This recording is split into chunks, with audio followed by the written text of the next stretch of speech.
Lai noskaidrotu, cik daudz gājēji Valmierā izvēlētos šķērsot ielu pie neatļautās sarkanās gaismas, Vidzemes augstskolas mēdī devās novērot ielās notiekošo ar slēpto kameru. Ir svētdiena, lielākajai daļai cilvēku uz darbu nav jāiet, un diena tiek pavadīta bez steigas.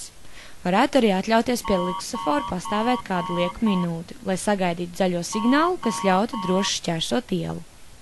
Tomēr, kā redzams nofilmētajā video materiālā, 4. daļa gājēju tomēr izvēlas šķērsot ielu nelikumīgi, degot sarkanajai luksofora gaismai.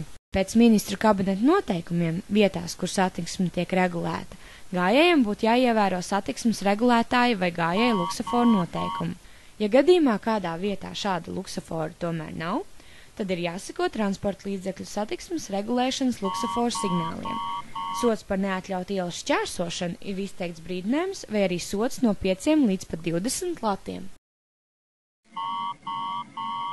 Latvijas statistikas dati par 2010. gadu liecina, ka no visiem ceļu satiksmes nelaimes gadījumiem aptuveni 21% bojā gājušo ir tieši gājēji.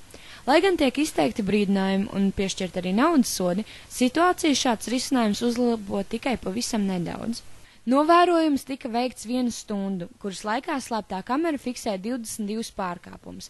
Aptuveni 25% gadījumu gājēji šķērsoja ielu degot sarkanai luksofora gaismai, kas soda naudas izteiksmē valsts kasē varētu ienest sākot no 110 latiem līdz pat 440.